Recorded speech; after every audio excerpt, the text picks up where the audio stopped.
ದೀಪದ ಆರಾಧನೆಯನ್ನು ವಿಶೇಷವಾಗಿ ಸ್ತ್ರೀಯರು ಮಾಡಬೇಕು ಅಂತ ಅನೇಕ ಧರ್ಮಶಾಸ್ತ್ರದ ಗ್ರಂಥಗಳು ಪುರಾಣಗಳು ತಿಳಿಸಿವೆ. ಆ ದೀಪವನ್ನು ಬೆಳಗಿಸೋದರಿಂದ ಏನು ಫಲ ಸಿಗುತ್ತದೆ ಅಂತ ಮತ್ತೊಂದು ಮಾತು ನಮಗೆ ತಿಳಿಸ್ತದೆ. ಯಾ ಸ್ತ್ರೀ ಪತಿವ್ರತಾ ಲೋಕೆ ಗೃಹಂ ದೀಪೈಸ್ತು ಪೂಜಯೇತ್ ದೀಪ ಪ್ರದಕ್ಷಿಣಂ ಕುರ್ಯಾತ್ ಸಾಭವೇದ್ವೈ ಸುಮಂಗಲ ಅಂತ ಹೇಳ್ತಾರೆ. ಬಹಳ ಅಪರೂಪವಾದ ಮಾತು. ಮನೆಯನ್ನು ಪೂಜೆ ಮಾಡಬೇಕು ಅಂತ ಹೇಳ್ತಾರೆ. ಮನೆ ಅಂದರೆ ಅದು ಮನೆ ಅಲ್ಲ. ನಾವು ಸಾಕಷ್ಟು ಬಾರಿ ಕೇಳಿದ್ದೇವೆ, ಮನೆ ಅಂದರೆ ಅದು ಕೇವಲ ಭೋಗದ ಸ್ಥಾನ ಮಾತ್ರ ಅಲ್ಲ. ಮನೆ ಅಂತ ಅಂದರೆ ಅಲ್ಲಿ ಅತಿಥಿ ಅಭ್ಯಾಗತರು ಬರುವ ಅತಿ ಪವಿತ್ರವಾದ ಸ್ಥಾನ.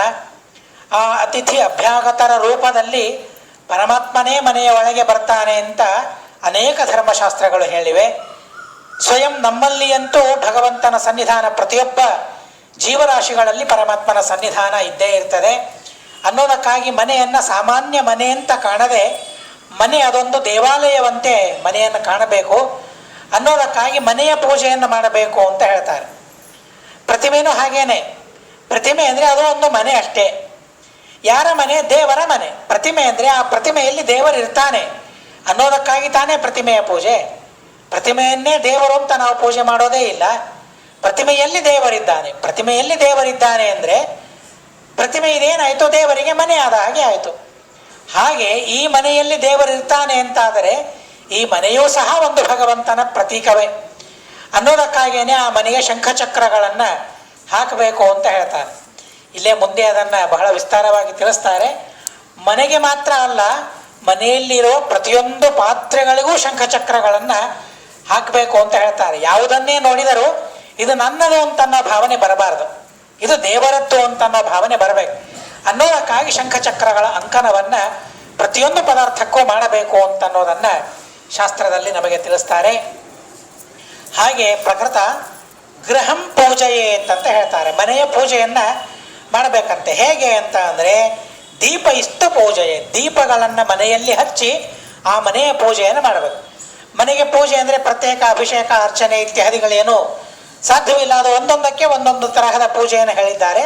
ಹಾಗೆ ಮನೆಯ ಪೂಜೆ ಅಂತ ಅಂದರೆ ದೀಪಗಳಿಂದ ಮನೆಯನ್ನು ಅಲಂಕರಿಸೋದೇ ಮನೆಯ ಪೂಜೆ ಅನ್ನೋದಕ್ಕಾಗಿ ಪತಿವ್ರತೆಯರಾದವರು ಆ ದೀಪಗಳಿಂದ ಮನೆಯ ಪೂಜೆಯನ್ನು ಮಾಡಬೇಕು. ಇಷ್ಟೇ ಅಲ್ಲದೇನೆ ಒಂದು ದೀಪಗಳನ್ನು ಹಚ್ಚಿ ಆ ದೀಪಗಳಿಗೆ ಪ್ರದಕ್ಷಿಣೆ ಹಾಕಬೇಕು ಅಂತ ಹೇಳ್ತಾರೆ. ವಿಶಿಷ್ಟವಾದ ಫಲ ಅದರಿಂದ ಬರ್ತದೆ ಅಂತ ಹೇಳ್ತಾರೆ. ದೀಪ ಪ್ರದಕ್ಷಿಣಂ ಕುರ್ಯಾತ್ ಸಾ ಭವೇದ್ವೈ ಸುಮಂಗಲ. ಅಂತಹ ದೀಪಕ್ಕೆ ಪ್ರದಕ್ಷಿಣೆಯನ್ನು ಹಾಕಿದವರು ಸುಮಂಗಲಿಯರಾಗ್ತಾರೆ. ಭಗವಂತನ ವಿಶೇಷವಾಗಿ ಸುಮಂಗಲಿಯರಾಗೋದು ಅಂತ ಅಂದರೆ ಮಂಗಲಕರವಾದ ಪರಮಾತ್ಮನ ಚಿಂತನೆಯನ್ನು ಸರ್ವದಾ ಮಾಡ್ತಾ ಇರೋದು, ಅದೇ ನಿಜವಾದ ಸೌಮಂಗಲ್ಯ. ಪತಿ ನನ್ನ ಜೊತೆಗೆ ಇದ್ದಾನೆ ಅಂತ ಭಾವಿಸೋದೇನೆ ಸೌಮಾಂಗಲ್ಯ, ಸೌಭಾಗ್ಯ ತಾನೆ. ಹಾಗಾದರೆ ನಿಜವಾಗಿ ಪತಿಯಾದವನು ಪರಮಾತ್ಮ. ಇದೊಂದು ಲೌಕಿಕವಾದ ಪಾತಿವ್ರತ್ಯ ಸೌಭಾಗ್ಯ ಇದೊಂದು ಇದ್ದೇ ಇದೆ, ಇಲ್ಲ ಅಂತ ಅಲ್ಲ. ಆದರೆ ದಾಸರ ಹೇಳುವ ಪ್ರಕಾರ ನಿಜವಾದ ಸೌಮಾಂಗಲ್ಯ ಯಾವುದು ಅಂತ ಅಂದರೆ, ನಿಜವಾದ ಸೌಭಾಗ್ಯ ಯಾವುದು ಅಂತ ಅಂದರೆ ಅಂದರೆ ಭಗವಂತ ಅಂತ ಅರ್ಥ. ಆ ಭಗವಂತನಲ್ಲಿ ನಿಜವಾದ ಭಕ್ತಿಯನ್ನು, ಆ ಭಗವಂತನ ಮಹಿಮೆಗಳ ಶ್ರವಣವನ್ನು ಯಾರು ಮಾಡಿದ್ದಾರೆ ಅವರು ನಿಜವಾಗಿ ಸುಮಂಗಲಿಯರಾಗ್ತಾರೆ. ಅದು ನಿಜವಾದ ಸೌಮಂಗಲ್ಯ ಅಂತ ಹೇಳ್ತಾರೆ. ಹೀಗಾಗಿ ಆ ಭಗವಂತನ ಸ್ಮರಣೆ ಅವರಿಗೆ ಯಾವ ಕಾಲದಲ್ಲಿಯೂ ದೂರವಾಗೋದಿಲ್ಲ.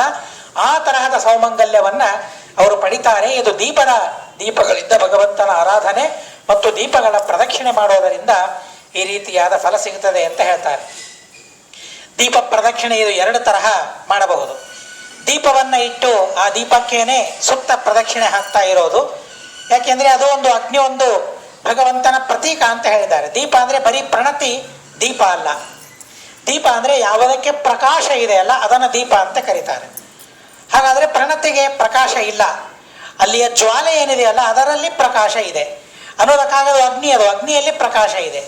ಅಗ್ನಿ ಇದೊಂದು ಭಗವಂತನ ಪ್ರತೀಕ ಅಂತ ಭಾಗವತದಲ್ಲಿ ಹೇಳ್ತಾರೆ. ಅಗ್ನಿಯಲ್ಲಿ ಭಗವಂತನ ಆರಾಧನೆ ಮಾಡಬೇಕು ಅಂತ ಹೇಳ್ತಾರೆ. ಎಲ್ಲೆಲ್ಲಿ ದೇವರ ಆರಾಧನೆ ಮಾಡಬೇಕು ಅಂತ ಅನ್ನೋದನ್ನು ತಿಳಿಸ್ತಾ ಅಗ್ನಿಯಲ್ಲಿ, ಸೂರ್ಯನಲ್ಲಿ, ನೀರಿನಲ್ಲಿ, ಪ್ರತಿಮೆಯಲ್ಲಿ, ಗುರುಗಳಲ್ಲಿ, ಇವರಲ್ಲೆಲ್ಲ ವಿಶೇಷವಾಗಿ ದೇವರ ಆರಾಧನೆಯನ್ನು ಮಾಡಬೇಕು ಅಂತ ಹೇಳಿದ್ದಾರೆ. ಅದರಲ್ಲಿ ಒಂದು ಅಗ್ನಿ. ಅನ್ನೋದಕ್ಕಾಗಿ ನಮಗೆ ಎಲ್ಲಿಯೇ ದೀಪವಾಗಿ ಕಾಣಿಸ್ಲಿ, ಎಲ್ಲಿ ಅಂದರೆ ಎಲ್ಲಿ ಸಾಧ್ಯವಾಗ್ತದೆ ಅಲ್ಲಿ. ನಿನ್ನೆ ತಿಳಿದಂತೆ ಎಲ್ಲಿಯೋ ದೇವಾಲಯದ ಒಳಗೆ ಮತ್ತೆ ದೀಪ ಕಾಣಿಸ್ತು, ಹೋಗಿ ಅದಕ್ಕೆ ಪ್ರದಕ್ಷಿಣೆ ಹಾಕೋದಲ್ಲ. ಎಲ್ಲಿ ನಮಗೆ ಹೋಗ್ಲಿಕ್ಕಾಗ್ತದೆ, ಎಲ್ಲಿ ಪ್ರದಕ್ಷಿಣೆ ಹಾಕ್ಲಿಕ್ಕೆ ಸಾಧ್ಯವಾಗ್ತದೆ, ಅಕಸ್ಮಾತ್ ನಾವು ನಡೀತಾ ಇರಬೇಕಾದ್ರೆ ಎಲ್ಲಿಯಾದರೂ ದೀಪ ಕಾಣಿಸಿದರೆ ಅದನ್ನು ಬಲಕ್ಕೆ ಹಾಕಿಕೊಂಡು ಹೋಗಬೇಕು ಅಂತ ಹೇಳ್ತಾರೆ. ಎಡಕ್ಕೆ ಹಾಕಿಕೊಂಡು ಹೋಗೋದಲ್ಲ. ಸಾಧ್ಯವಿದ್ದಲ್ಲಿ, ಎಲ್ಲಿ ಸಾಧ್ಯವಿದೆ ಅಲ್ಲಿ, ಹೇಗೆ ತುಳಸಿ ಇತ್ಯಾದಿಗಳು ಕಾಣಿಸಿದಾಗ, ಆಕಳು, ಗೋ ಮುತ್ತೈದೆ, ಬ್ರಾಹ್ಮಣರು ಇಂಥವರು ಕಾಣಿಸಿದಾಗ ಹೇಗೆ ಬಲಕ್ಕೆ ಹಾಕ್ಕೊಂಡು ನಾವು ಹೋಗ್ತೀವಲ್ಲ, ಹಾಗೆ ದೀಪ ಕಂಡಲ್ಲಿ ಸಾಧ್ಯತೆ ಇದ್ದಲ್ಲಿ ಅದರ ದೀಪವನ್ನು ಬಲಕ್ಕೆ ಹಾಕಿಕೊಂಡು ಹೋಗೋದರಿಂದ ಎಲ್ಲ ಕಾರ್ಯಗಳು ಈಡೇರ್ತವೆ, ಸೌಮಂಗಲ್ಯ ಆ ಸ್ತ್ರೀಯರಿಗೆ ಬರ್ತದೆ ಅಂತನ್ನೋದನ್ನು ಹೇಳ್ತಾರೆ. ದೀಪದಾನ ಮತ್ತು ಅದರ ಮಹತ್ವವನ್ನು ಬಹಳ ಸುಂದರವಾಗಿ ಲೌಗಾಕ್ಷ ಸ್ಮೃತಿ ಬಹಳ ಚೆನ್ನಾಗಿ ಆ ಋಷಿಗಳು ನಮಗೆ ತಿಳಿಸ್ತಾರೆ. ದೀಪದಾನ ಇದು ದೇವರ ಪೂಜೆ, ಮನೆಯ ಪೂಜೆ, ಇದೊಂದು ಉದ್ದೇಶವಾದರೆ ಇನ್ನೊಂದು ನಾವು ಮಾಡಿದ ಪಾಪಗಳ ಪ್ರಾಯಶ್ಚಿತ್ತಕ್ಕಾಗಿಯೂ ದೀಪದಾನವನ್ನು ಮಾಡಬೇಕು ಅಂತ ಹೇಳ್ತಾರೆ. ನಿನ್ನೆ ನಾವು ಹಾಗೆ ಕೇಳಿದ್ದೇವೆ, ದೀಪದಾನ ಇದು ಪ್ರಾಯಶ್ಚಿತ್ತಕ್ಕಾಗಿ ಮಾಡಬೇಕು ಅಂತ ಅನ್ನೋದನ್ನು ಕೇಳಿದ್ದೇವೆ. ಹಾಗೆ ಇನ್ನೊಂದು ತರಹದ ಪ್ರಾಯಶ್ಚಿತ್ತ ಅದನ್ನು ಹೇಳ್ತಾರೆ, ರಜೋದೋಷಾದ್ ವಿಮುಚ್ಚೇತ ಪೌರ್ಣಮ್ಯಾಂ ಯಾ ದದಾತಿ ಸಾ ಅಂತ ಹೇಳ್ತಾರೆ. ಪ್ರತಿ ಹುಣ್ಣಿಮೆಯ ದಿವಸ ದೀಪದಾನವನ್ನು ಮಾಡಬೇಕು ಅಂತ ಹೇಳ್ತಾರೆ. ಸಾಧ್ಯವಾದರೆ ಇಡೀ ದಿವಸ, ಹುಣ್ಣಿಮೆಯ ದಿವಸ ಅಖಂಡ ದೀಪದಾನ, ಹುಣ್ಣಿಮೆಯ ದಿವಸ ಅಖಂಡವಾಗಿ ದೀಪದ ಪ್ರಜ್ವಾಲನೆಯನ್ನು ಮಾಡೋದರಿಂದ ರಜೋದೋಷಾದ್ ವಿಮುಚ್ಚೇತ, ರಜಸ್ವಲೆಯಿಂದ ಏನೇನು ದೋಷಗಳು, ರಜಸ್ವಲೆಯಾದಾಗ ಯಾವ ಯಾವ ದೋಷಗಳು ಸಂಭವಿಸ್ತಾ ಇರ್ತಾವಲ್ಲ, ಆ ಎಲ್ಲ ದೋಷಗಳಿಂದ ಅವರು ಮುಕ್ತರಾಗ್ತಾರೆ ಅಂತ ಹೇಳ್ತಾರೆ. ನಿಜವಾಗಿ ಆ ದೋಷಗಳನ್ನು ಪರಿಹಾರ ಮಾಡಿಕೊಳ್ಳಿಕ್ಕೆ ಸರ್ವಥಾ ಸಾಧ್ಯವಿಲ್ಲ. ಆ ಸಂದರ್ಭದಲ್ಲಿ ಇಲ್ಲಿಯೇ ಮುಂದೆ ಬರ್ತದೆ, ಬಹಳ ವಿಚಿತ್ರವಾಗಿ ತಿಳಿಸ್ತಾರೆ. ಅವರನ್ನು ನೋಡಬಾರದು ಅಂತ ಹೇಳ್ತಾರೆ, ಅವರ ಶಬ್ದವನ್ನು ಕೇಳ್ತಾ ಊಟ ಮಾಡಬಾರದು ಅಂತ ಹೇಳ್ತಾರೆ, ಅವರ ಮಾತನ್ನು ಕೇಳ್ತಾ ದೇವರ ಪೂಜೆ ಮಡಿಲೇ ಬರೋದಿಲ್ಲ ಅನ್ನೋದಕ್ಕಾಗಿ ಯಾವ ಪೂಜೆಯನ್ನು ಮಾಡ್ಲಿಕ್ಕೆ ಬರೋದಿಲ್ಲ, ಮಡಿ ಯಾವ ಕರ್ಮಗಳನ್ನು ಮಾಡ್ಲಿಕ್ಕೆ ಬರೋದಿಲ್ಲ. ಆದರೆ ಇವತ್ತಿನ ಕಾಲದಲ್ಲಿ ಅದು ಅನಿವಾರ್ಯವಾಗಿದೆ. ಹಿಂದಕ್ಕೆ ಪ್ರತ್ಯೇಕವಾದ ಕೋಣೆ ಅಂತಲೇ ಇರ್ತಾ ಇತ್ತು, ಮನೆಯ ಹೊರತಾಗಿ ಅದು ಬೇರೆ ಮನೆಯೇ ಇರ್ತಾ ಇತ್ತು. ನಾವು ವಾಸ ಮಾಡುವ ಮನೆಯಲ್ಲಿ ಅದು ಇರ್ತಾ ಇರಲಿಲ್ಲ. ಆದರೆ ಈಗ ಹಾಗಲ್ಲ, ವಾಸ ಮಾಡುವ ಮನೆಯಲ್ಲಿಯೇ ಕಾಣಿಸುವ ಹಾಗೇನೆ ಕೋರುವ ಪ್ರಸಂಗ ಈಗಿನ ಕಾಲದಲ್ಲಿ ಬಂದು ಹೋಗ್ಬಿಟ್ಟಿದೆ. ಇರಲಿ ಅಂತೂ ಆ ರಜಸ್ವಲಯರಾದಾಗ ಅನೇಕ ದೋಷಗಳು ಸಂಭವಿಸ್ತಿರ್ತವೆ. ಯಾರಾದರೂ ಮುಟ್ಟಿದರೆ ಮುಟ್ಟಿದವರಿಗೆ ಇಷ್ಟೇ ದೋಷ ಅಲ್ಲ, ಇವರಿಗೂ ದೋಷ ಇರ್ತದೆ ಅನ್ನೋದಕ್ಕಾಗಿ ಒಟ್ಟಾರೆ ಆ ಸೂಕ್ಷ್ಮವಾದ ದೋಷಗಳೆಲ್ಲ ಇವೆ. ಅಂತಹ ಸೂಕ್ಷ್ಮವಾದ ದೋಷಗಳ ಪರಿಹಾರ ಎಲ್ಲ ಆಗಬೇಕು ಅಂತ ಆದರೆ ಹುಣ್ಣಿಮೆಯ ದಿವಸ ಆ ದೀಪದಾನವನ್ನು ಮಾಡೋದರಿಂದ ಸಾಧ್ಯವಾದರೆ ಇಡೀ ದಿವಸ ದೀಪದಾನವನ್ನು ಮಾಡಬೇಕು. ಸಾಧ್ಯವಾಗದೇ ಇದ್ದರೆ, ಅಖಂಡ ದೀಪ ಸಾಧ್ಯವಾಗದೇ ಇದ್ದರೆ ಆ ಹುಣ್ಣಿಮೆಯ ದಿವಸ ಪ್ರಾತಃ ಕಾಲದಲ್ಲಿ ಎದ್ದು ಎಲ್ಲ ಕೆಲಸಗಳನ್ನು ಮುಗಿಸಿಕೊಂಡು ಸ್ನಾನ ಮಾಡಿ ಒಂದು ಪೂರ್ಣ ದೀಪವನ್ನು ದೇವರ ಮುಂದೆ ಹಚ್ಚಿ ಇಟ್ಟರು ಸಾಕು. ಇದು ಕಡಿಮೆ ಅಧಮ ಪಕ್ಷ. ಇದು ಇಡೀ ದಿವಸ ಮಾಡೋದು ಉತ್ತಮ ಪಕ್ಷ, ಇದು ಅಧಮ ಪಕ್ಷ, ಮಧ್ಯಮ ಪಕ್ಷ ಅಂತ ಇಟ್ಟುಕೊಂಡಂತೂ ಹುಣ್ಣಿಮೆಯ ದಿವಸ ವಿಶೇಷವಾದ ಒಂದು ಪ್ರತ್ಯೇಕವಾದ ದೀಪ. ದಿವಸ ಹಚ್ಚುವ ದೀಪವೇ ಹುಣ್ಣಿಮೆಯ ದೀಪ ಅಂತ ಅನ್ನೋದಲ್ಲದೇನೆ ಹುಣ್ಣಿಮೆಗೆ ಒಂದು ಪ್ರತ್ಯೇಕ ಅಂತ. ದೇವರ ಮುಂದೆ ಪ್ರತ್ಯೇಕ, ತುಳಸಿಯ ಮುಂದೆ ಪ್ರತ್ಯೇಕ, ಅದಲ್ಲದೇನೆ ಮನೆಯಲ್ಲಿ ಪ್ರತ್ಯೇಕ ದೀಪಗಳು, ಅದಲ್ಲದೇನೆ ಇದೊಂದು ಹುಣ್ಣಿಮೆಯ ದೀಪ ಅಂತ ಪ್ರತ್ಯೇಕವಾಗಿ ದೀಪದಾನವನ್ನು ಮಾಡೋದರಿಂದ ರಜೋದೋಷಗಳಿಂದ ಮುಕ್ತರಾಗ್ತಾರೆ ಅಂತ ಅನ್ನೋದನ್ನು ಲೌಗಾಕ್ಷಿ ಸ್ಮೃತಿ ತಿಳಿಸ್ತದೆ. ಲಕ್ಷ ದೀಪದಾನಗಳನ್ನು ಮಾಡಬೇಕು ಅಂತ ಹೇಳ್ತಾರೆ. ಏಕಕಾಲದಲ್ಲಿ ಒಬ್ಬರಿಗೆ ಮಾಡಲಿಕ್ಕಾಗೋದಿಲ್ಲ, ಸಾಮೂಹಿಕವಾಗಿ ಮಾಡೋದು ಒಂದು, ಅದು ಎಲ್ಲರಿಗೂ ಪುಣ್ಯ ಹಂಚಿ ಬಂದು ಬಿಡುತ್ತದೆ. ಆದರೆ ಸಾಮೂಹಿಕವಾಗಿಯೂ ಸಹ ಲೆಕ್ಕ ಇಟ್ಕೊಂಡು, ಹೇಗೆ ಜಪ ಮಾಡಬೇಕಾದ್ರೆ ಲೆಕ್ಕವನ್ನು ನಾವು ಇಟ್ಕೊಳ್ತೀವಲ್ಲ, ಹಾಗೆ ಲಕ್ಷ ದೀಪದಾನ ಅಂತ ಒಂದು ವ್ರತ, ಆ ತರಹದ ವ್ರತವನ್ನು ಮಾಡಿ, ಅದು ಕಾರ್ತೀಕ ಅಂತ ಅಂದ್ಕೊಳ್ಳಿ ಅಥವಾ ಅಧಿಕ ಮಾಸ ಅಂತ ಇರಲಿ, ಯಾವುದೇ ಮಾಸಗಳಲ್ಲಿ ವಿಶೇಷವಾಗಿ, ಅಥವಾ ಒಂದೊಂದು ಮಾಸದಲ್ಲಿ ಸಾಧ್ಯವಾಗಲಿಲ್ಲ ಅಂತ ಅಂದರೆ ಇಡೀ ಒಂದು ವರ್ಷದಲ್ಲಿ ಚಾತುರ್ಮಾಸ್ಯ, ಅದರಲ್ಲಿ ಅಧಿಕ ಮಾಸ ಬಂದಿದ್ದರೆ ಅದನ್ನೊಂದು ಸೇರಿಸಿಕೊಂಡು ಮತ್ತೆ ಕಾರ್ತೀಕ ಮಾಸ, ಹೀಗೆ ಎಲ್ಲಿ ಅಧಿಕ ಮಾಸ ಬರ್ತದೆ ಒಂದು ತಿಂಗಳು ಹೆಚ್ಚು ನಮಗೆ ಸಮಯ ಸಿಗ್ತದೆ ಅನ್ನೋದಕ್ಕಾಗಿ ಆ ಅಧಿಕ ಮಾಸ ಬಂದಲ್ಲಿ ಪುರುಷೋತ್ತಮ ದೀಪ ಮುಂದೆ ಹೇಳ್ತಾರೆ, ಅಧಿಕ ಮಾಸ ಬಂದಲ್ಲಿ ಅದೊಂದು ತಿಂಗಳು ಹೆಚ್ಚು ಸಿಗುತ್ತದೆ, ಚಾತುರ್ಮಾಸ್ಯ 4 ತಿಂಗಳು ನಮಗೆ ಸಿಕ್ಕುಬಿಡುತ್ತದೆ. ಹೀಗೆ 4-5 ತಿಂಗಳ ತನಕ 1 ಲಕ್ಷ ದೀಪದಾನ ಮನೆಯಲ್ಲಿ ದೇವಸ್ಥಾನದಲ್ಲಿ ವಿಶೇಷವಾಗಿ ಆ ದೀಪದಾನವನ್ನು ಮಾಡೋದರಿಂದ ಅತ್ಯಂತ ರಹಸ್ಯವಾದ ಪಾಪಗಳೇನಿದೆಯಲ್ಲ ಆ ಪಾಪಗಳ ಪರಿಹಾರವು ಆಗ್ತದೆ ಅಂತ ಹೇಳ್ತಾರೆ. ಬ್ರಹ್ಮವಾದಿ ಪ್ರಕಥಿತಂ ಶ್ರುತಿ ಶೀರ್ಷ ಶತೈರಪಿ ಅವಾಚ್ಯಾನಿ ಚ ಪಾಪಾನಿ ರಹಸ್ಯೈಕ ಕೃತಾನಿ ಚ ನಶ್ಯಂತಿ ತಾನಿ ಸರ್ವಾಣಿ ದೀಪದಾನ ಪ್ರಭಾವತಃ. ಅಂತ ಹೇಳ್ತಾರೆ. ಬ್ರಹ್ಮವಾದಿ ಪ್ರಕಥಿತಮ್ಮ, ಬ್ರಹ್ಮವಾದಿಗಳು ಅಂದರೆ ಬ್ರಾಹ್ಮಣರು ಅಂತ ಅರ್ಥ. ವೇದಾಂತಗಳನ್ನು ತಿಳಿದುಕೊಂಡಿರುವ ಜ್ಞಾನಿಗಳು. ಅವರು ಯಾವುದನ್ನು ಪಾಪ ಅಂತ ಲಿಸ್ಟ್ ಮಾಡಿ ಹೇಳ್ತಾರಲ್ಲ ಅಂಥ ಪಾಪಗಳು. ಬ್ರಹ್ಮವಾದಿ ಪ್ರಕಥಿತಂ, ಇದು ಪಾಪ ಅಂತ ಅವ್ರು ಹೇಳಿದ್ರೆ ಮುಗೀತು. ಅವುಗಳು ಪಾಪದ ಕೆಳಗೇನೆ ಲೆಕ್ಕ ಬಂದ್ಬಿಡ್ತವೆ. ನಾವು ಅದನ್ನು ಪುಣ್ಯ ಅಂತ ತಿಳಿದಿರ್ತೇವೆ. ಆದರೆ ಅವರು ಇದು ನೀನು ಮಾಡಿದ್ದು ಪಾಪ, ಇದು ನೀನು ಮಾಡಿದ್ದು ತಪ್ಪು ಅಂತ ಹೇಳಿದರೆ ಅದು ತಪ್ಪಾಗಿ ಬಿಡ್ತದೆ ಅನ್ನೋದಕ್ಕಾಗಿ ಬ್ರಹ್ಮಜ್ಞಾನಿಗಳು ಹೇಳಿದ ಪಾಪ ಅವುಗಳನ್ನು ನಾವು ಮಾಡಿದ್ದೀವೋ ಇಲ್ವೋ ಅನ್ನೋದಕ್ಕಾಗಿ ಪಾಪ ಪ್ರಜ್ಞೆ ಬೇಕು ಅಂತ ಹೇಳೋದು. ಪಾಪ ಪ್ರಜ್ಞೆ ಇದ್ದಾಗ ಅದರ ಪರಿಹಾರವಾಗಲಿಕ್ಕೆ ಸಾಧ್ಯವಿದೆ. ಪರಿಹಾರಕ್ಕಾಗಿ ಏನಾದರೂ ಒಂದು ಉಪಾಯಗಳನ್ನು ಮಾಡಲಿಕ್ಕೆ ಸಾಧ್ಯವಾಗ್ತದೆ, ಇಲ್ಲದೆ ಹೋದರೆ ಇರೋದಿಲ್ಲ ಅನ್ನೋದಕ್ಕಾಗಿ ಬ್ರಹ್ಮಜ್ಞಾನಿಗಳು ಹೇಳಿರುವ ಪಾಪ ಶ್ರುತಿ ಶೀರ್ಷ ಶತೈರಪಿ. ಶ್ರುತಿ ಅಂದರೆ ವೇದಗಳು, ಶೀರ್ಷ ಅಂದರೆ ತಲೆ, ಶ್ರುತಿ ಶೀರ್ಷ ಅಂದರೆ ವೇದಗಳಿಗೆ ತಲೆಯ ಸ್ಥಾನದಲ್ಲಿ ಇದ್ದದ್ದು, ಅರ್ಥಾತ್ ಉಪನಿಷತ್ತುಗಳು ಅಂತ ಅರ್ಥ. ಆ ಉಪನಿಷತ್ತುಗಳಲ್ಲಿ ಯಾವುದನ್ನು ಪಾಪ ಅಂತ ಹೇಳಿದ್ದಾರಲ್ಲ ಅಂಥ ಪಾಪಗಳು ಅವಾಚ್ಯಾನಿಚ ಪಾಪಾನಿ. ಕೆಲವು ಪಾಪಗಳನ್ನು ಇನ್ನೊಬ್ಬರ ಮುಂದೆ ಹೇಳಲಿಕ್ಕೆ ನಮಗೇನೆ ಸಂಕೋಚವಾಗ್ತದೆ. ಇಂಥ ಪಾಪವನ್ನು ನಾನು ಮಾಡಿದ್ದೇನೆ ಅಂತ ಹೇಳಿ ಮನಸ್ಸಿನಲ್ಲಿ ಮಾತ್ರ ದೇವರ ಮುಂದೆ ಹೇಳಿಕೊಳ್ಳಬೇಕಾಗ್ತದೆ. ಅಂಥ ಅವಾಚ್ಯವಾದ ಪಾಪಗಳು ಕೆಲವಿರ್ತದೆ. ಆ ಅವಾಚ್ಯವಾದ ಪಾಪಗಳು ರಹಸ್ಯೈಕ ಕೃತಾನಿಚ, ರಹಸ್ಯದಲ್ಲಿ ಇದ್ದುಕೊಂಡು ತಾನೊಬ್ಬನೇ ಮಾಡಿದ ಪಾಪಗಳು. ಅಂಥ ಪಾಪಗಳು ಬಹಳ ವಿಚಿತ್ರವಾದ ಪಾಪಗಳಿವೆ. ಆ ಎಲ್ಲ ಪಾಪಗಳು ಸಹ ದೀಪದಾನ ಪ್ರಭಾವದಿಂದ ನಷ್ಟವಾಗ್ತದೆ ಅಂತನ್ನೋದಕ್ಕೆ ಅದು 1, 2 ಹಚ್ಚಿಟ್ರೆ ಅಲ್ಲ, ಲಕ್ಷ ದೀಪದಾನವನ್ನು ಮಾಡೋದರಿಂದ ಆ ತರಹದ ಪಾಪಗಳ ನಾಶವಾಗ್ತದೆ ಅಂತ ಹೇಳ್ತಾರೆ. ಕೃತ್ವಾ ಚೈತಲ್ಲಕ್ಷವರ್ತಿ ದೀಪದಾನಾಖ್ಯ ಕೃತ್ಯತಃ ಮುಚ್ಚತೆ ನತ್ರ ಸಂದೇಹ ಪ್ರವಕ್ಷಾಮಿ ಪುನಃ ಪುನಃ. ಇದೇನೋ ಸುಮ್ಮನೆ ನಾನು ಪ್ರಚಾರ ಮಾಡೋದಕ್ಕಾಗಿ ಹೇಳಿದ್ದು ಅಂತ ತಿಳ್ಕೊಳ್ಬೇಡಿ. ಲಕ್ಷ ದೀಪದಾನವನ್ನು ಈ ಲಕ್ಷ ದೀಪದಾನ ಅನ್ನೋದಕ್ಕಾಗಿ ಪುನಃ ಪುನಃ ಹೇಳ್ತಾ ಅಂತ ಅಂತಾರೆ. ಪುನಃ ಪುನಃ ವಕ್ಷಾಮಿ, ಮತ್ತೆ ಮತ್ತೆ ಇದನ್ನೇ ನಾನು ನಿಮಗೆ ಹೇಳ್ತೇನೆ. ಏನಾದರೂ ಪಾಪ ಪರಿಹಾರ ಆಗಬೇಕು ಅಂತ ನಮಗೆ ಏನಾದರೂ ಅನಿಸಿದರೆ ದೀಪದಾನವನ್ನು ಮಾಡಿಬಿಡೋದು. ಅನೇಕ ಪಾಪಗಳು ಘಟಿಸಿ ಹೋಗಿಬಿಟ್ಟಿರ್ತದೆ. ಸಣ್ಣ ಪುಟ್ಟ ಪ್ರಾಣಿಗಳ ಸಂಹಾರ ಆಗಿರ್ತದೆ. ಏನು ಮಾಡಬೇಕು? ಮನೆಯಲ್ಲಿ ಕೆಲವು ಆಗಬಾರದ ಘಟನೆಗಳು ಆಗಿ ಹೋಗ್ತದೆ. ಆಗಬಾರದ ಘಟನೆಗಳು, ಮಾಡಬಾರದ ಪಾಪಗಳು. ಈ ಪಾಪಕ್ಕೆ ಪ್ರಾಯಶ್ಚಿತ್ತ ಏನು ಆ ಕ್ಷಣದಲ್ಲಿ ಗೊತ್ತಾಗೋದಿಲ್ಲ. ಸಂಪರ್ಕದಲ್ಲಿ ಯಾರೂ ಸಿಗೋದಿಲ್ಲ. ಅಂತಹ ಸಂದರ್ಭದಲ್ಲಿ ಏನೇನೇನೇನೋ ವಿಚಾರ ಮಾಡೋದು ಬೇಡ. ಒಂದು ಘೃತ ದೀಪದಾನ ಅಥವಾ ತೈಲ ದೀಪದಾನ, ಸಾಧ್ಯವಾದರೆ 2. ಅದರ ಪ್ರಭಾವ ಅದಕ್ಕೆ ಇದೆ, ಇದರ ಪ್ರಭಾವ ಇದಕ್ಕೆ ಇದೆ. ತೈಲ ದೀಪದಾನದಿಂದ ಬರುವ ಪುಣ್ಯವೇ ಬೇರೆ, ಘೃತ ದೀಪದಾನ ಬರುವ ಪುಣ್ಯವೇ ಬೇರೆ ಅನ್ನೋದು. ಯದ್ಯಪಿ ಘೃತ ದೀಪದಾನ ಶ್ರೇಷ್ಠ ಇಲ್ಲ ಅಂತ ಅಲ್ಲ, ಆದರೆ 2 ಪ್ರಶಸ್ತ ಅಂತ ಹೇಳಿದ್ದಾರೆ. ದೀಪದಾನ ಮಾಡಬೇಕಾದ್ರೆ 2, ತೈಲ ಮತ್ತು ಘೃತ ಇವೆರಡೂ ಪ್ರಶಸ್ತ ಅಂತ ಹೇಳಿದ್ದಾರೆ ಅಂತ ಅನ್ನೋದಕ್ಕಾಗಿ 2 ದೀಪದಾನಗಳನ್ನು ಮಾಡೋದರಿಂದ ನಮಗೇನು ಪಾಪ ಅಂತ ಆಗಿರ್ತದೆ ಅನಿಸಿರ್ತದೆ, ಮನಸ್ಸಿಗೆ ಕಸಿವಿಸಿಯಾಗಿರ್ತದೆ, ಏನೋ ತೊಂದರೆ ಮನೆಯಲ್ಲಿ ಆಗಬಾರದ ಘಟನೆ ಆಗಿರ್ತದೆ. ಅಂತಹ ಸಂದರ್ಭದಲ್ಲಿ ನಾವು ದೇವರಿಗೆ ಹರಿಕೆಯನ್ನು ಹೊತ್ಕೊಳ್ತೀವಲ್ಲ, ಅದಂತೂ ಬಹುಶಃ ಈಗ ಹೊರಗಡೆಗೆ ಎಲ್ಲ ನಿಂತೇ ಹೋಗಿಬಿಟ್ಟಿದೆ. ಕುಲದೇವರಿಗೆ ಹರಿಕೆಯನ್ನು ಹೊತ್ಕೊಳ್ಳೋದು ಬಹಳ ತೊಂದರೆಯಾಯಿತು.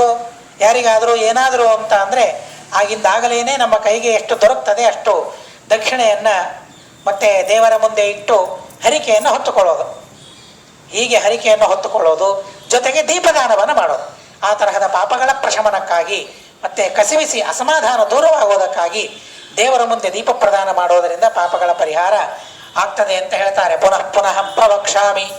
ದೀಪದಾನ ಮಾಡೋದರಿಂದ ಇನ್ನೊಂದು ಅದ್ಭುತವಾದ ಲಾಭವಿದೆ ಅಂತ ಲೌಗಾಕ್ಷ ಸ್ಮೃತಿಯಲ್ಲಿ ಹೇಳ್ತಾರೆ. ಎಷ್ಟು ವಿಚಿತ್ರ ಇದೆ ನೋಡಿ ಅನ್ನೋದಕ್ಕಾಗಿ ಹಿಂದಿನ ಮಹಾಜ್ಞಾನಿಗಳಿಗೆ ಈ ವಿದ್ಯುತ್ತನ್ನು ಕಂಡುಹಿಡಿಯೋದೇನು ಅಸಾಧ್ಯವಾಗಿತ್ತೇನವರಿಗೆ ಪ್ರಯತ್ನ ಮಾಡಿದರೆ. ಇವತ್ತೇನು ನಾವು ಯಾವ ವಿದ್ಯುತ್ತಿನಲ್ಲಿ ಜೀವನವನ್ನು ಸಾಗಿಸ್ತಾ ಇದ್ದೇವೆ, ಅವರು ಪ್ರಯತ್ನ ಮಾಡಿದರೆ ಇದೇನು ಅಸಾಧ್ಯ ಆಗಿರಲಿಲ್ಲ ಅವರಿಗೆ, ಸರ್ವಥಾ ಅಸಾಧ್ಯ ಅಲ್ಲ, ಇದು ಬೇಕೂ ಆಗಿರಲಿಲ್ಲ ಅವರಿಗೆ. ಇದರಿಂದ ಏನು ಅನರ್ಥ ಆಗ್ತಾ ಇದೆ ಅಂತ ಇವತ್ತು ನಾವು ತಿಳಿತಾ ಇದ್ದೇವೆ. ಇವತ್ತು ಆ ವಿಜ್ಞಾನ ಬೆಳೆದಂತೆ ಬೆಳೆದಂತೆ ಹೊಸ ಹೊಸ ಆವಿಷ್ಕಾರಗಳು ಬಂದಂತೆ ಇವತ್ತಿನ ಆ ದೀಪದಿಂದ ನಮಗೇನೇನು ತೊಂದರೆಗಳಾಗ್ತಾ ಇವೆ ಅಂತ ಹೇಳಿ ಸ್ವಯಂ ಅವರೇ ವಿಜ್ಞಾನಿಗಳೇ ಒಪ್ತಾ ಇದ್ದಾರೆ, ಅವರೇ ಬರಿತಾ ಇದ್ದಾರೆ. ಯಾರು ಅದೇನು ಶಾಸ್ತ್ರದಲ್ಲಿ ಅದು ನಿಷಿದ್ಧ ಅಂತ ಹೇಳಿ ಅದನ್ನು ಇದು ಮಾಡಿಲ್ಲ, ಏನಿಲ್ಲ, ವಿಜ್ಞಾನಿಗಳೇ ಅದನ್ನು ಒಪ್ಕೊಳ್ತಾರೆ. ಬೇಡ, LED ಬೇಡ ಅಂತ ಹೇಳ್ತಾರೆ. ಇದು ಯಾವುದನ್ನು ನೋಡ್ಲಿಕ್ಕೆ ಹೋಗಬೇಡಿ ಅಂತ ಹೇಳ್ತಾರೆ. ನೋಡಿದಾಗಲೇ ನಮ್ಮ ಕಣ್ಣಿಗೆ ಒಂಥರ ಕುಕ್ಕಿದ ಹಾಗೆ ಆಗ್ತದೆ. ಅದು ಅನ್ನೋದಕ್ಕಾಗದು ಯಾವುದೋ ಮನೆಯಲ್ಲಿರೋದು ಬೇಡ ಅಂತ ಅವ್ರು ಹೇಳ್ತಾರೆ. ಅನ್ನೋದಕ್ಕಾಗಿ ಪ್ರಾಚೀನ ಕಾಲದ ಆ ದೀಪ ಅಂತ ಅನ್ನೋದೇನಿದೆಯಲ್ಲ ಬಹಳ ಪ್ರಶಸ್ತವಾದದ್ದು. ಅದು ಶ್ರೀಮಂತರಿದ್ದಾಗ ಅಲ್ಲಂತೂ ರತ್ನಗಳನ್ನು, ಬೆಳಗುವ ರತ್ನಗಳನ್ನು ಇಟ್ಕೊಳ್ತಾ ಇದ್ರು, ಅಲ್ಲಲ್ಲಿ ದೀವಟಿಗೆಗಳನ್ನು ಇಟ್ಕೊಳ್ತಾ ಇದ್ರು. ಅದರ ಹೊಗೆಯಾಗಲಿ ಅದರ ಬೆಳಕಾಗಲಿ ಹಿಂದೆ ಬಂತಲ್ಲ, ನೇತ್ರಾಹ್ಲಾದಕರ ಸ್ವರ್ಚಿಹಿ ಇವತ್ತಿನ ನಮ್ಮ ದೀಪಗಳು ಯಾವುದು ಕಣ್ಣಿಗೆ ಆಹ್ಲಾದವನ್ನು ಕೊಡ್ತದೆ ಹೇಳಿ? ಯಾವುದೂ ಇಲ್ಲ. ಯಾವ ಗಾಳಿ, ಈಗೇನು ಗಾಳಿ ಬರ್ತಾ ಇದೆ ಮೈಗೆ ಹಿತ ಅಂತ ಅನಿಸ್ತದೆ. ಅದೇ ಫ್ಯಾನ್ ಹಚ್ಚಿಕೊಂಡ್ರೆ ಆ ಗಾಳಿ ಮೈಗೆ ಹಿತ ಅಂತ ಅನಿಸ್ತದ? ಇಲ್ಲ. ಸ್ವಾಭಾವಿಕವಾದ ಪ್ರಾಕೃತಿಕವಾದ ಈ ಪಂಚಮಹಾಭೂತಗಳಿಂದಲೇ ಮನುಷ್ಯನಿಗೆ ಸುಖವೇ ಹೊರತು ಇವುಗಳಿಂದ ಅಲ್ಲ, ವಿಕೃತವಾದ ಇವುಗಳಿಂದ ಅಲ್ಲ ಅನ್ನೋದಕ್ಕಾಗಿ ಆ ದೀಪದಾನವನ್ನು ಮಾಡಬೇಕು ಅಂತ ಅನ್ನೋದನ್ನು ತಿಳಿಸ್ತಾರೆ. ಜೊತೆಗೆ ಇನ್ನೊಂದು ಪ್ರಶಸ್ತವಾದ ಫಲವನ್ನು ಹೇಳ್ತಾರೆ. ನಮ್ಮ ನಮ್ಮ ಪಾಪಗಳು ಪರಿಹಾರ ಆಗ್ತದೆ, ಜೊತೆಗೆ ಜಾತಿ ಶ್ರೈಷ್ಠ್ಯಕರಂ ಅಂತ ಹೇಳ್ತಾರೆ.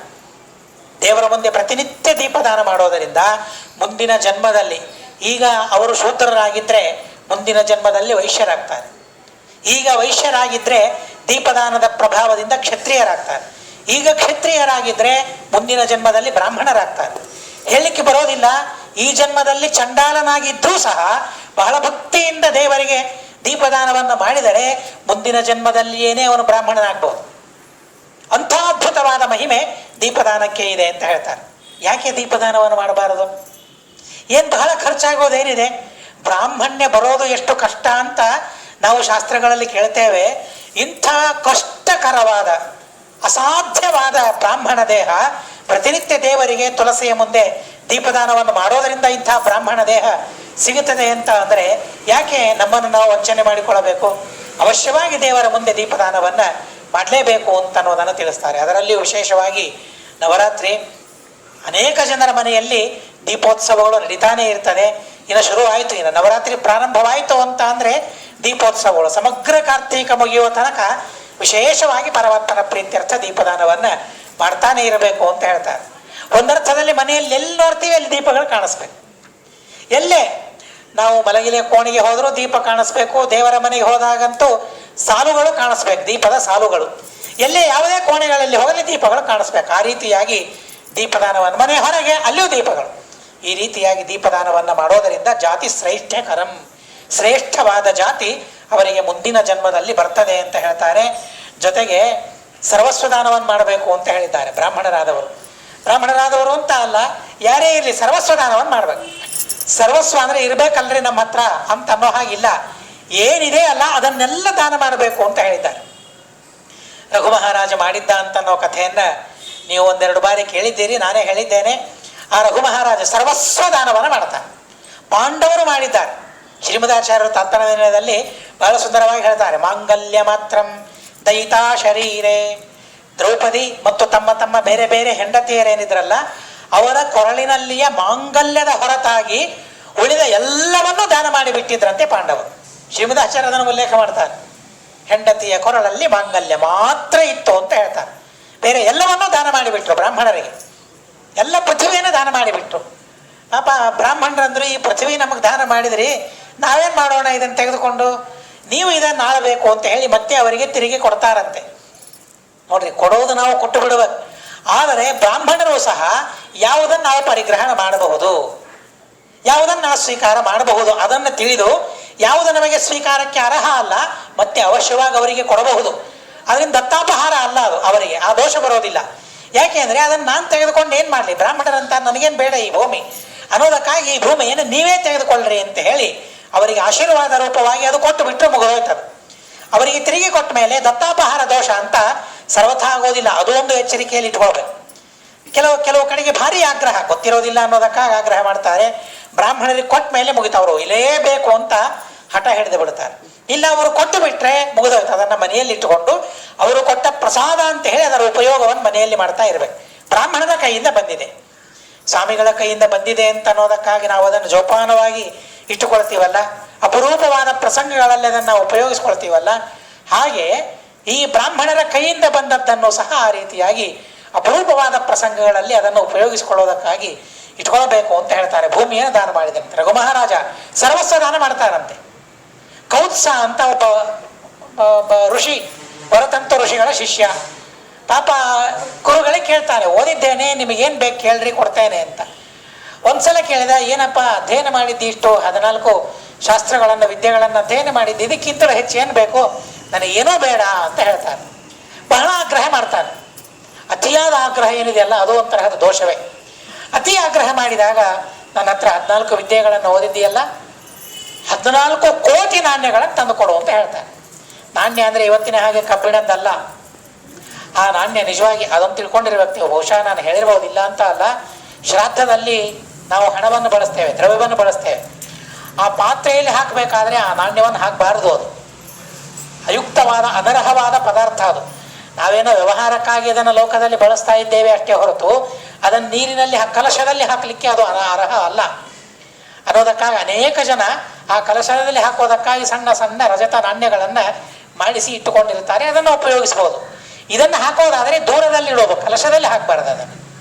ಅದರ ಹೊರತಾಗಿ ಬೇರೆ ಎಲ್ಲ ಪದಾರ್ಥಗಳನ್ನು ಹಾಕಲಿಕ್ಕೆ ತೊಂದರೆ ಇಲ್ಲ. ಅಡಿಕೆಯನ್ನು, ಮತ್ತು ಉತ್ತತ್ತಿಯನ್ನು, ಮಂತ್ರಾಕ್ಷತೆಯನ್ನು, ಹೂಗಳನ್ನು ಇದನ್ನೆಲ್ಲ ಹಾಕ್ಬೇಕು. ದಕ್ಷಿಣೆ ಹಾಕುವ ಪ್ರಸಂಗ ಬಂದಾಗ ಅದನ್ನು ಪಕ್ಕದಲ್ಲಿಡಬೇಕೆ ಹೊರತು ಒಳಗೆ ಹಾಕಿದರೆ ನೀರು ಅಶುದ್ಧವಾಗಿ ಹೋಗ್ಬಿಡ್ತದೆ ಅನ್ನೋದಕ್ಕಾಗಿ ಅದನ್ನು ಮಾಡಬಾರದು ಅಂತ ಅಲ್ಲಿ ಹೇಳ್ತಾರೆ. ಆ ಕಾಲದಲ್ಲಂತೂ ಎಲ್ಲ ಬಂಗಾರದ ನಾಣ್ಯಗಳೇ ಚಲಾವಣೆಯಲ್ಲಿ. 14 ಕೋಟಿ ಬೇಕು ಅಂದರೆ ಅವನಿಗೇನು ಗಾಬರಿ ಆಗಲಿಲ್ಲ. ರಾಜ ಇದ್ದಾನಲ್ಲ, ನನಗೆ ಯಾಕೆ ಗಾಬರಿ ಅಂತ.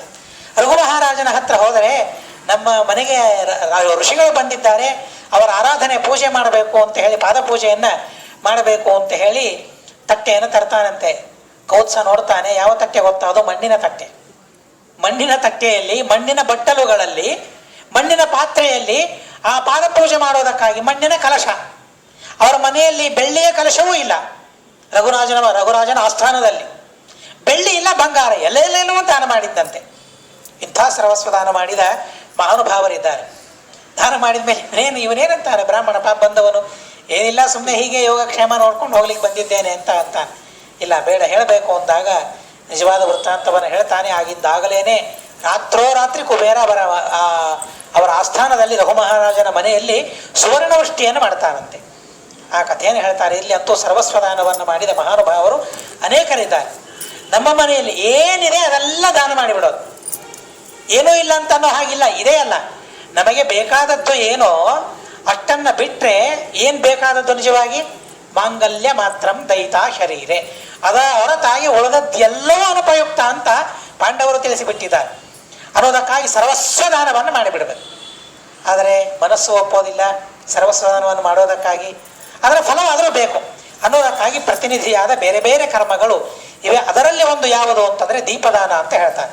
ಲಕ್ಷ ದೀಪದಾನ ಮಾಡೋದರಿಂದ ಏನು ಬರ್ತದೆ ಅಂತ ಹೇಳ್ತಾರೆ? ಸರ್ವದಾನ ಫಲಪ್ರದಂ. ಸರ್ವಸ್ವದಾನ ಮಾಡೋದರಿಂದ ಏನು ಫಲ ಬರ್ತದಲ್ಲ, ಆ ಫಲ ಮತ್ತೆ ಈ ಲಕ್ಷ ದೀಪದಾನದಿಂದ ಬರ್ತದೆ. ತಥೈವ ಅತ್ಯುಗ್ರ ಪಾಪಾನಂ ಕೋಟಯೋಪಿ ಸಹಸ್ರಶಃ ನಶ್ಯಂತಿ ನತ್ರ ಸಂದೇಹ ನಾರ್ಯಾವಾಥ ನರಸ್ಯವಾ. ಪುರುಷರಾಗಲಿ ಸ್ತ್ರೀಯರಾಗಲಿ ಈ ತರಹದ ಲಕ್ಷ ದೀಪದಾನವನ್ನು ಮಾಡೋದರಿಂದ ಅತ್ಯುಗ್ರವಾದ ಕೋಟಿ ಕೋಟಿ ಪಾಪಗಳು, ಎಲ್ಲ ಪಾಪಗಳು ನಷ್ಟವಾಗಿ ಹೋಗಿಬಿಡ್ತದೆ ಅಂತ ಅನ್ನೋದಕ್ಕಾಗಿ ದೀಪದಾನವನ್ನು ಮಾಡ್ರಿ. ಈ ವಿಷಯದಲ್ಲಿ ಸಂದೇಹ ಪಡಬೇಡಿ ಅಂತ ಹೇಳ್ತಾರೆ. ಸಂದೇಹದಿಂದ ಕರ್ಮ ಮಾಡೋದು ಬೇಡ ಅನ್ನೋದಕ್ಕಾಗಿ ಜ್ಞಾನಪೂರ್ವಕವಾಗಿ ಕರ್ಮವನ್ನು ಮಾಡಬೇಕು. ಜ್ಞಾನಪೂರ್ವಕವಾಗಿ ಕರ್ಮವನ್ನು ಮಾಡಿದವನಿಗೇನೆ ಅವನಿಗೆ ಫಲ. ಅಜ್ಞಾನ ಸಂದೇಹಪೂರ್ವಕವಾಗಿ ಕರ್ಮ ಮಾಡಿದರೆ ಏನೇನೂ ಫಲ ಇಲ್ಲ. ಹೀಗಾಗಿ ಸಂದೇಹ ಬೇಡ ಅಂತ ಹೇಳ್ತಾರೆ. ಪುರುಷೋತ್ತಮ ಮಾಸ, ಅಧಿಕ ಮಾಸದಲ್ಲಿ 1 ತಿಂಗಳು ಅಖಂಡ ದೀಪದಾನವನ್ನು ಮಾಡಬೇಕು ಅಂತ ಹೇಳ್ತಾರೆ. ಈ ದೀಪದಾನ ಮಾಡಬೇಕಾದ್ರೆ ಕೆಲವರಿಗೆ ಕೆಲವು ತೊಂದರೆ ಅನಿಸಿಬಿಡುತ್ತದೆ. ನಾನು ಮೇಲಿನ ಮೇಲೆ ಹೇಳ್ತಾ ಇರ್ತೇನೆ, ಪ್ರಾರಭ್ಯತೆ ನ ಖಲು ವಿಘ್ನ ಭಯೇನ ನೀಚೈಹಿ. ಏನೋಪ್ಪ ದೀಪದಾನ ಮಾಡ್ಲಿಕ್ಕೆ ಶುರು ಮಾಡಿದರೆ ಮಧ್ಯದಲ್ಲಿ ಶಾಂತ ಆಗಿಬಿಡ್ತು ಅಂತಂದರೆ ಹೋಗ್ಬಿಡ್ತಲ್ಲ ಎಲ್ಲ ಪುಣ್ಯ. ಹೀಗಾಗಿ ದೀಪವೇ ಹಚ್ಚೋದು ಬೇಡ ಅಂತನ್ನೋ ಭಾವನೆ ಸರಿಯಲ್ಲ. ಅದೊಂದು ವಿಘ್ನ, ಅದು ಇಲ್ಲ ಅಂತ ಅಲ್ಲ. ಅದರ ಪರಿಹಾರ ಮಾಡ್ಕೊಳ್ಬೇಕು. ಮತ್ತೆ ದೀಪವನ್ನು ಹಚ್ಚುವ ಮೂಲಕ ಮತ್ತೆ ಅದರ ಪರಿಹಾರ ಆಗಿ ಹೋಗ್ಬಿಡ್ತದೆ. ಅಥವಾ 1 ದಿವಸ ಹೆಚ್ಚು ಹಚ್ಚರಿ. ದೀಪ ಶಾಂತವಾಯಿತು. ಎಷ್ಟು ಹೊತ್ತಾಗಿರ್ತದೆ? ಬಹಳ ಅಂದರೆ 1 ನಿಮಿಷ, 5 ನಿಮಿಷ, ಅರ್ಧ ಗಂಟೆ, 1 ಗಂಟೆ. 24 ಗಂಟೆಯಲ್ಲಿ 1 ಗಂಟೆ, ಇದು ಎಷ್ಟು ಹೇಳಿ? ಅತಿ ಅಲ್ಪವಾದ ಅವಧಿ ಅದು. 23 ಗಂಟೆ ಅಂತರೂ ಆಯ್ತಾ? ಶ್ರೀಮದಾಚಾರ್ಯ ಹೇಳ್ತಾರೆ, ದೀಪ 1 ಕ್ಷಣ ಅಥವಾ 1 ನಿಮಿಷ, ಅರ್ಧ ಗಂಟೆ ಶಾಂತವಾಯಿತು ಅಂದರೆ ಮನಸ್ಸಿಗೆ ಕಳವಳ, ಏನಾಗ್ತದೆ ಏನೋ ಅನರ್ಥ ಅಂತ. ಆದರೆ ಶ್ರೀಮದಾಚಾರ್ಯ ಹೇಳ್ತಾರೆ, ಅಖಂಡವಾಗಿ ಮತ್ತೆ ಅಧ್ಯಯನ ಮಾಡ್ತಾ ಇರಿ ಅಂತ ಹೇಳ್ತಾರೆ. ಜ್ಞಾನ ದೀಪವನ್ನು ಅಖಂಡವಾಗಿ ಹೊತ್ತಿಸಿ ಇಡಿ ಅಂತ ಹೇಳ್ತಾರೆ. ಆದರೆ ಅಖಂಡವಾಗಿ ಅದು ಶಾಂತವಾಗಿರುವ ಹಾಗೇನೆ ನಾವು ಮಾಡಿರ್ತೇವೆ. ಗಾಬರಿ ಇಲ್ಲ ಅದಕ್ಕೆ ನಮಗೆ. ಆದರೆ ದೀಪ ಶಾಂತವಾಯಿತು ಅಂದರೆ ಗಾಬರಿ ಆಗಿಬಿಡ್ತದೆ.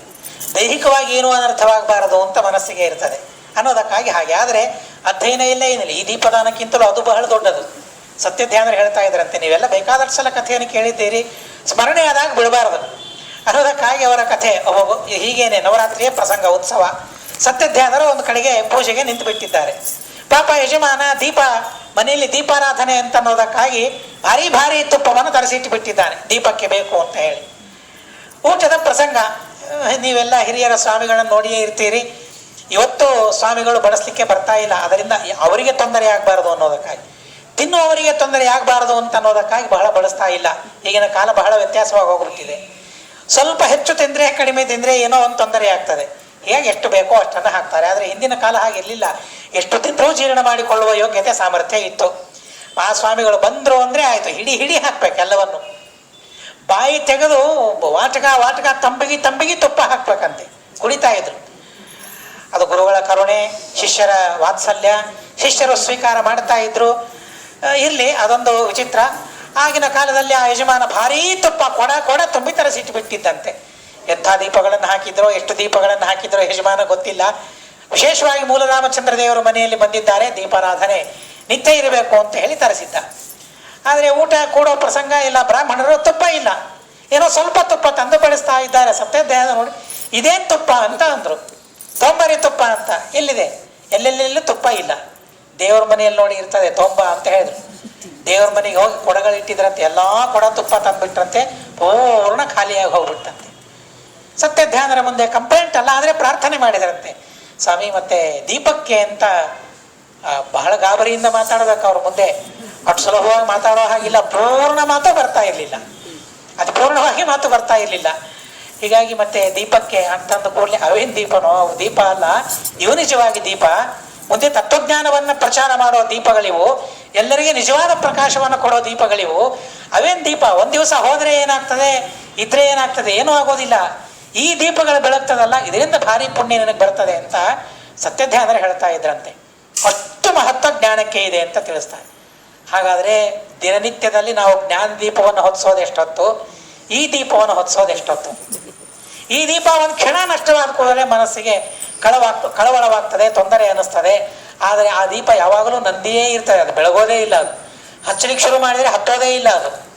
ಯಾಕೆಂದರೆ ಎಷ್ಟೋ ದಿವಸ ಆಗಿಬಿಟ್ಟಿದೆ ಅದನ್ನು ಹಚ್ಚಿ ಅನ್ನೋದಕ್ಕಾಗಿ. ಹಾಗೆ ಮಾಡಿ ನೋಡಿ, ದೀಪವನ್ನು ಹಚ್ಚಿ ಇಡಿ ಒಂದು ಸಲ. ಅದು ಶಾಂತವಾದ ಮೇಲೆ ಹಾಗೇನೆ 1 ತಿಂಗಳು ಬಿಟ್ಟು ಬಿಡಿ. 1 ತಿಂಗಳು ಆದಮೇಲೆ ಹಚ್ಚಲಿಕ್ಕೆ ಪ್ರಯತ್ನ ಮಾಡಿ, ಅಷ್ಟು ಸುಲಭವಾಗಿ ಹತ್ತೋದಿಲ್ಲ ದೀಪ. ಹಾಗೆ ಎಷ್ಟು ದಿವಸಗಳಾಗಿದೆಯೋ ನಮ್ಮ ದೀಪ ನಂದಿ ಹೋಗಿ ಹೇಗೆ ಸುಲಭವಾಗಿ ಹತ್ತಿಕೊಳ್ತದೆ, ಅದು ಹತ್ತೋದಿಲ್ಲ. ಅದಕ್ಕೆ ಪ್ರಕಾಶ ಬರೋದಿಲ್ಲ ಅದಕ್ಕೆ ಬಹಳ ಅನ್ನೋದಕ್ಕಾಗಿ ಪ್ರತಿನಿತ್ಯ ವಿಶೇಷವಾಗಿ ಈ ನವರಾತ್ರಿಯಲ್ಲಿ ದೀಪದಾನ ಎಷ್ಟು ಮಹತ್ವ ಅಲ್ಲ, ಅಷ್ಟೇ ಮಹತ್ವದ್ದು ಜ್ಞಾನ ದೀಪ. ಅಖಂಡವಾಗಿ ಪಾರಾಯಣವೋ ಪುಣ್ಯಕಥೆಯೋ ಏನಾದರೂ ಒಂದು ಮಾಡ್ತಾನೆ ಇರಬೇಕು ಅಂತ ಹೇಳಿದ್ದಾರೆ. ಹೀಗಾಗಿ ಪುರುಷೋತ್ತಮ ಮಾಸದಲ್ಲಿ ಆ ದೀಪದಾನವನ್ನು ವಿಶೇಷವಾಗಿ ಹೇಳ್ತಾರೆ. ಸರ್ವಸ್ವದಾನ, ಅದು ಪ್ರಸಂಗ. ಸರ್ವಸ್ವದಾನ ಮನೆಯಲ್ಲಿ ಏನಿದೆ ಅಲ್ಲ ಅದನ್ನೇ ದಾನ ಮಾಡಿಬಿಡೋದು. ಮಾಂಗಲ್ಯ ಮಾತ್ರ ದೈತ ಶರೀರೆ, ಅದರ ಹೊರತಾಗಿ ಉಳಿದದ್ದನ್ನೆಲ್ಲ ಒಂದು ಬಾರಿಯಾದರೂ ದಾನ ಮಾಡೋ ಮನಸ್ಸಾದರೂ ಬರಬೇಕು. ಕೊನೆಗೆ ದಾನ ಮಾಡೋಣ, ಸಂಕಲ್ಪವಾದರೂ ಮಾಡಬೇಕು. ಕೆಲವರು ಹೇಳ್ತಾರೆ ಸಂಕಲ್ಪ ಮಾಡದೇ ಇದ್ರೆ ಬಹಳ ಅನರ್ಥ. ಏನೇನೇನೇನೂ ಇಲ್ಲ, ಏನೇನೂ ಆಗೋದಿಲ್ಲ. ಸಂಕಲ್ಪವನ್ನಾದರೂ ಮಾಡೋಣ, ಆ ಸಂಕಲ್ಪದಿಂದಾದರೂ ಒಂದು ಪುಣ್ಯ ಬರ್ತದೆ. ಆದರೆ ಸಂಕಲ್ಪ ಮಾಡಿದ್ದೇವೆ ಅನ್ನೋದಕ್ಕಾಗಿ ಸ್ವಲ್ಪ ಆದರೂ ದಾನ ಮಾಡೋಣ ಪ್ರತಿನಿಧಿಯಾಗಿ. ಎಲ್ಲ ದಾನ ಮಾಡಲಿಕ್ಕಾಗದೇ ಇದ್ರೂ ಕೂಡ ಅನ್ನೋದಕ್ಕಾಗಿ ಸಂಕಲ್ಪವನ್ನು ಮಾಡಬೇಕು. ಏನೋ ಒಂದು ದಿವಸ ಅಖಂಡ ದೀಪದಾನ 30 ದಿವಸ ಮಾಡಬೇಕು, ಆದರೆ ಮಾಡಲಿಕ್ಕಾಗಲಿಲ್ಲ, 1 ವಾರ ಆಗಲಿಲ್ಲ ಅಥವಾ 10 ದಿವಸ ಆಗಲಿಲ್ಲ, ಏನೇನೇನೇನೋ ತೊಂದರೆ ಆಗೋದಿಲ್ಲ. 20 ದಿವಸ ಆಯ್ತಲ್ಲ ಆ ನೆಪದಿಂದ. 30 ದಿವಸ ಅಂತ ಸಂಕಲ್ಪ ಮಾಡಿದ್ದೆ, 20 ದಿವಸ ಆಯ್ತಲ್ಲ, ಹೋಗ್ಲಿ 10 ದಿವಸ ಆಯ್ತಲ್ಲ, 1 ದಿವಸ ಆದರೂ ಆಯ್ತಲ್ಲ. 30 ದಿವಸ ಅಂತ ಸಂಕಲ್ಪ ಮಾಡಿದ್ದಕ್ಕಾಗಿ 1 ದಿವಸ ಅಖಂಡ ದೀಪದಾನವಾಯ್ತಲ್ಲ, ಆಯಿತು, ನನ್ನ ಯೋಗ್ಯತೆ ಎಷ್ಟು ಅಂತ ಹೇಳಿ ಅಷ್ಟಕ್ಕೇನೆ ಮನುಷ್ಯ ತೃಪ್ತಿ ಪಡಬೇಕಂತೇಳಿ 30 ದಿವಸ ಮಾಡಬಾರದು ಅಂತ ಅರ್ಥ ಅಲ್ಲ. ಆಗದೇ ಇದ್ದರೆ ಈ ಮಾತುಗಳನ್ನು ನಾನು ಹೇಳ್ತಾ ಇದ್ದೇನೆ. ಕರ್ತವ್ಯಂ ದೀಪದಾನಂಚ ಪುರುಷೋತ್ತಮ ತುಷ್ಟರೆ ತೇನತೆ ತೀವ್ರ ದಾರಿದ್ರ್ಯಂ ಸಮೂಲಂ ನಾಶಮೇಷ್ಯತಿ. ಸಮೂಲವಾಗಿ ಎಲ್ಲ ದಾರಿದ್ರ್ಯ ನಷ್ಟವಾಗಿ ಹೋಗಿಬಿಡ್ತದೆ ಅಂತ ಹೇಳ್ತಾರೆ. ಪುರುಷೋತ್ತಮ ಮಾಸದಲ್ಲಿ ಮತ್ತೆ ದೀಪದಾನ ಮಾಡೋದರಿಂದ ಈ ತರಹದ ದಾರಿದ್ರ್ಯ ನಷ್ಟವಾಗಿ ಹೋಗಿಬಿಡ್ತದೆ. ತಿಲತೈಲೇನ ಕರ್ತವ್ಯಂ ಸರ್ಪಿಷಾ ವೈಭವೇ ಸತಿ.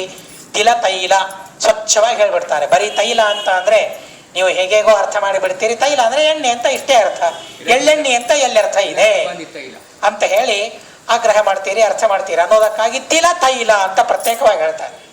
ತೈಲ ಅಂದರೆ ಸಾಮಾನ್ಯ ಎಣ್ಣೆಯಲ್ಲಿಯೂ ಆ ಶಬ್ದದ ಪ್ರಯೋಗವಿದೆ ಅನ್ನೋದಕ್ಕಾಗಿ ತಿಲ ತೈಲ ಎಳ್ಳೆಣ್ಣೆ ಅಂತ ಪ್ರತ್ಯೇಕವಾಗಿ ಪ್ರಯೋಗ ಮಾಡ್ತಾರೆ. ಬೇಕಾದಷ್ಟು ವೈಭವ ಇದೆ ಅಂತ ಆದರೆ 1 ಬಾರಿಯಾದರೂ ಸ್ವಚ್ಛವಾದ ತುಪ್ಪವನ್ನು, ಶುದ್ಧವಾದ ತುಪ್ಪವನ್ನು ತರಿಸಿ ದೇವರಿಗೆ ದಾನವನ್ನು ಮಾಡಬೇಕು. ಯಾ ಕರೋತಿ ಹ್ಯಖಂಡಂ ವೈ ಮಾಸೇ ಶ್ರೀ ಪುರುಷೋತ್ತಮೆ ವಂದ್ಯಾವಂತ್ಯತ್ವ ಶಮನಂ ಅವೈಧವ್ಯಕರಂ ಸ್ತ್ರೀಯ. ಮಕ್ಕಳಾಗದೇ ಇದ್ದವರೂ ಸಹ ಈ ತರಹದ ದೀಪದಾನವನ್ನು, ಅದೋ ವಿಶೇಷವಾಗಿ ಆ ಪುರುಷೋತ್ತಮ ಮಾಸದಲ್ಲಿ ದೀಪದಾನ, ಅಖಂಡ ದೀಪದಾನವನ್ನು ಮಾಡೋದರಿಂದ ವಂದ್ಯತ್ವ ಉಪಶಮನವಾಗ್ತದೆ. ಅದರಿಂದ ಒಳ್ಳೆ ಸಂತಾನ ಅವರಿಗಾಗ್ತದೆ, ವೈಧವ್ಯ ಅವರಿಗೆ ಬರೋದಿಲ್ಲ. ಇದು ಯಾರು ಮಾಡಬೇಕು? ವಿವಾಹಿತರಾದವರು ಮಾತ್ರ ಅಲ್ಲ, ಕನ್ಯಾವಿಂದೇತ ಭರ್ತಾರಂ.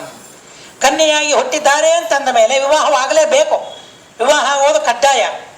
ಆದರೆ ಒಳ್ಳೆ ಗಂಡ ಬರಬೇಕಲ್ಲ, ಧಾರ್ಮಿಕನಾದ ಪತಿ ಸಿಗಬೇಕಲ್ಲ ಅನ್ನೋದಕ್ಕಾಗಿ ದೀಪದಾನ ಮಾಡೋದರಿಂದ ಪುರುಷೋತ್ತಮ ಮಾಸದಲ್ಲಿ ಅಥವಾ ಬೇರೆ ಬೇರೆ ಪ್ರಸಂಗಗಳಲ್ಲಿ, ಹುಣ್ಣಿಮೆ ಮುಂತಾದ ಪ್ರಸಂಗಗಳಲ್ಲಿ ಈ ಉದ್ದೇಶದಿಂದ ಒಳ್ಳೆ ಗಂಡ ಸಿಗಬೇಕು ಅಂತನ್ನೋ ಉದ್ದೇಶದಿಂದ, ಸತ್ಸಂತಾನ ಆಗಬೇಕು ಅಂತನ್ನೋ ಉದ್ದೇಶದಿಂದ, ಒಳ್ಳೆ ಹೆಂಡತಿ ಸಿಗಬೇಕು ಅಂತನ್ನೋ ಉದ್ದೇಶದಿಂದ, ಹಿಂದೆ ಹೇಳಿದಾರಲ್ಲ, ದೀಪ ಹಚ್ಚೋದು ಅಂದರೆ ಅದು ಸ್ತ್ರೀಯರೇ ಇಷ್ಟೇ ಅಲ್ಲ, ನಾರ್ಯಾವ ಪುರುಷಸ್ಯವ, ಪುರುಷರಾದರೂ ಹಚ್ಚಬಹುದು ಅನ್ನೋದಕ್ಕಾಗಿ ಪುರುಷರಾಗಲಿ ಮತ್ತೆ ದೀಪದಾನವನ್ನು ಮಾಡಬೇಕು. ತಸ್ಮಾ ಗುಣಿನಂ ಚಿರಜೀವಿನಂ, ಗುಣವಂತನಾದ ಚಿರಜೀವಿಯಾದ ಪತಿ ಅವರಿಗೆ ಸಿಗ್ತಾರೆ ಅಂತ ಅನ್ನೋದಕ್ಕಾಗಿ ಕನ್ಯೆಯೂ ಸಹ ದೀಪದಾನವನ್ನು ಮಾಡಬಹುದು. ತಸ್ಮಾತ್ ದೀಪಂ ಪ್ರಕರ್ತವ್ಯಂ ಮಾಸೆ ಶ್ರೀ ಪುರುಷೋತ್ತಮೆ, ಪುರುಷೋತ್ತಮ ಮಾಸದಲ್ಲಿ ದೀಪದಾನವನ್ನು ವಿಶೇಷವಾಗಿ ಮಾಡಬೇಕು ಅಂತನ್ನೋದನ್ನು ನಮಗೆ ತಿಳಿಸ್ತಾ ಇದ್ದಾರೆ.